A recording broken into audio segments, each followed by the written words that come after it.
Hi everyone! Good morning! I'm back! This is Sam Brusas and welcome back to my YouTube channel. Oh my gosh! This is it guys, pag-uusapan natin ngayon, reaction natin sa inilabas ng format ng Miss Universe para sa taon na to. Yan ang tatalakayin natin ngayon. But before anything else, hello Philippines and hello beautiful people! Mabuhay! Kamusta kayong lahat? Sana lahat po kayo ay okay at safe ngayong araw na to. At syempre sa lahat naman ng mga bago nating subscribers dyan, hello po sa inyo lahat. Maraming salamat guys sa pag-subscribe ninyo syempre dito sa channel ko. At syempre sa lahat ng makamamasam dyan na laging sumusuporta dito. Araw-araw, lagi-lagi, maraming salamat guys sa inyong lahat. Syempre, usapang Miss Universe tayo ngayon. So, eto na nga. Kanina nga, sinabi na nila kung ano nga ang magiging format ng Miss Universe ngayong taon na to.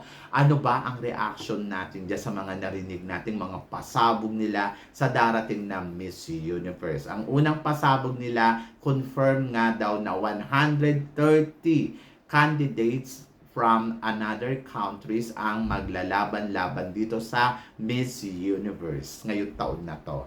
So sa history ng Miss Universe, hindi pa nangyayari ito na magkaroon sila ng ganitong kadami na kandidata.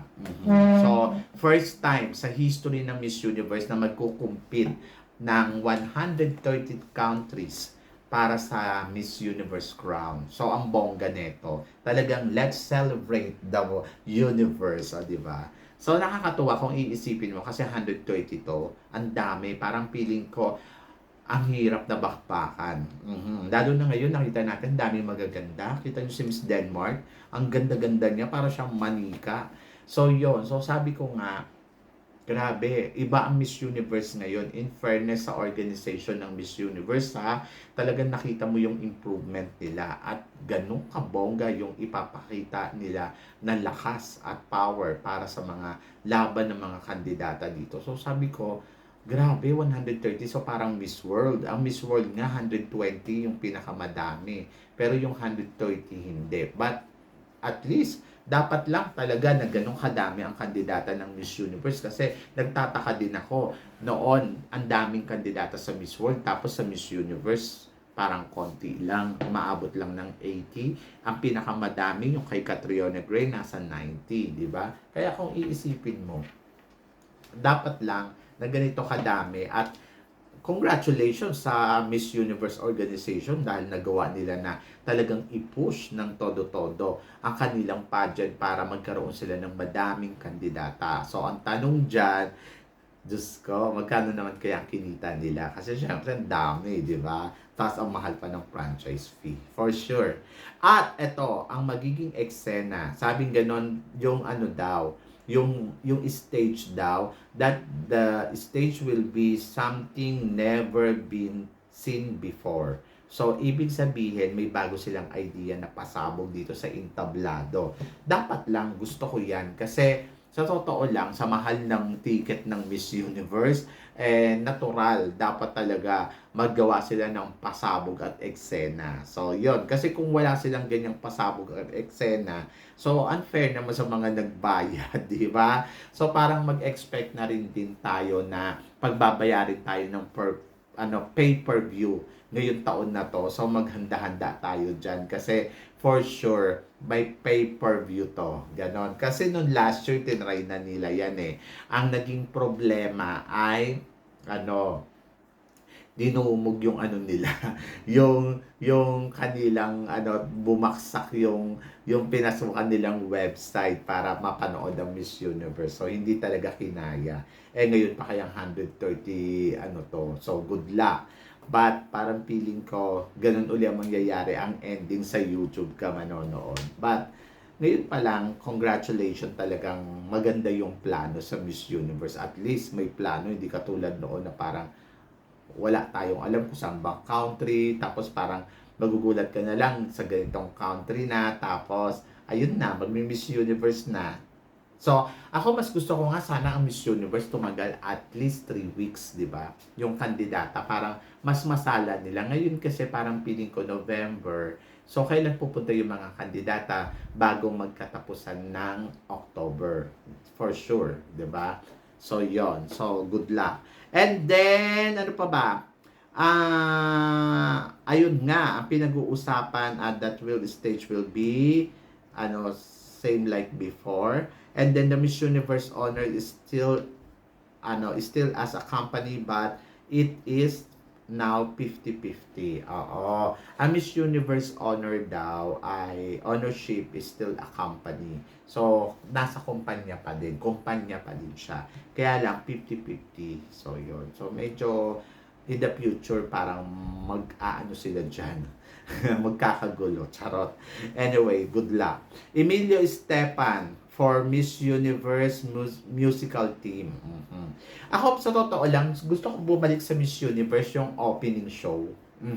Yung opening show na pinapakilala yung kandidata by recorded, tapos biglang magsasama-sama sila sa after na silang mapakilala, tapos saka magkakaroon ng opening show, ganon, production show, ganon. Katulad ng ginawa noon na last na Miss Universe sa Mexico, 'di ba? Merong pinapakilala yung mga candidates, tapos Philippines, ganon, ganon, 'di ba? Tapos after noon, nagtipon-tipon na sila. Tapos biglang may sayaw. So, yun. Gusto ko yun. Sana mabalik yun. Kaya lang sa 130 candidates, mukhang hindi na mababalik yun. So, yun.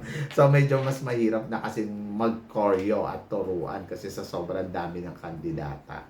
So, good luck. And then, sabing ganon, format daw ng Miss Universe this year after top 30 ay top 16, then top 5. So, kanina nagla-live ako. Isa na yan sa mga tinanong sa akin kung ano daw ba yung masasabi ko na dahil ganito kadami na yung kandidata, tapos 16 lang yung kukunin. Hindi daw ba unfair? To be honest, wala ko nakikitang unfair sa ibang countries or kahit man lang sa atin, unfair ba siya? Parang feeling ko hindi. Mas gusto ko yung cut nila na 130, tapos ang kukunin ay 16. Kumbaga, best of the best ang magiging labanan. Quality ang makikita mo dito. Kasi syempre, ang papasok dyan sa semifinals dyan, kung sino yung girl na pinakamalakas at kung sino yung girls na talagang masasabi mo nagpa-perform. Di ba? Para masungkit niya yung corona. Kasi kung talagang magaling yung kandidata mo, wala ka namang dapat ikatakot kasi pwedeng siya ang mag-number 1, pwede siya ang mag-number 2, 60 naman yung kukunin. Di ba? So, siya, kumbaga parang may chance talaga. May chance ang bawat isa makapasok sa top 16 kung gagalingan ng bawat isa. So, yon, kung gagalingan ng kandidata. Kasi kung iisipin mo, top 16 to. So, kahit sabihin pa natin kasi mag-top 30 siya, kung wala namang quality din, so kasi nakapasok lang dahil chance to win, parang sa akin, siguro mas maganda na mag-16 na lang tayo. At sa 16, magkaalaman. Kesa naman doon sa 130 ang lumahok, 30 ang kukunin. Parang, ano ba? So, yon. So, ganun din naman yon. At the end of the story, magka-cut din naman sila. So, mas maganda na talaga quality and then small group ang kukunin. Di ba? So, ako para sa akin, magandang ideas yan. Top 16, then top 5, then top 3, then winner. So, yon. So, gusto ko din yung yung sinasabi nila na dapat daw yung bawat kandidata ay meron daw advocacy.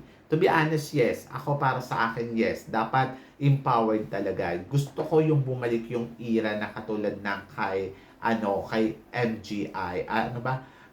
Kay IMG era dito sa Miss Universe. Kasi parang feeling ko talagang dadaan sa salang, sa butas ng karayom, at higit sa lahat yung Q&A talaga, malalaman mo talaga kung gaano kagaling ang kandidata. Saka yung advocacy, ayun din, talagang sabi ko nga, dito mo malalaman yung quality ng kandidata, kung ano ang quality na meron siya dahil sa kanyang advocacy, anong ginagawa niya bilang reyna. So yon. So basta sana authentic authentic dapat yung ipinapakita, hindi yung pakita lang ng pakita, pasabi lang na na reyna to, di ba? Kasi may mga ganong games Ang gagawin nila, kukuha sila ng mga magsusupport dyan sa labas, pagkatapos biglang ayun na, paiingayin nila yung pangalan. So ako mas gusto ko yung ganito na talagang 16 lang kasi kita mo talaga yung quality. And so syempre guys, abangan natin kung ano pa yung magiging eksena at ganap dito sa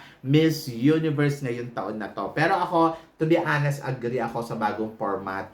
130 then cut ng 16. So, sabi ng ganun, dapat may consideration sa ibang kandidata. Ay nako, pampadagdag bilang lang yan.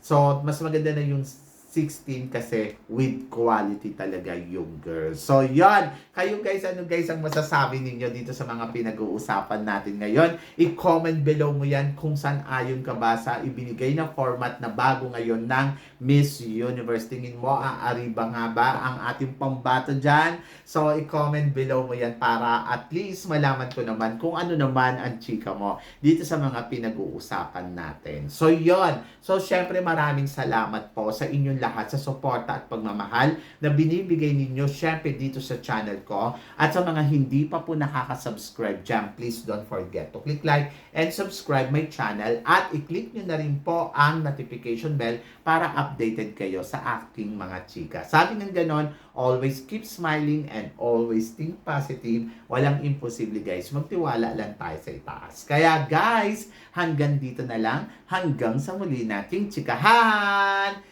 See you tomorrow. Thank you guys.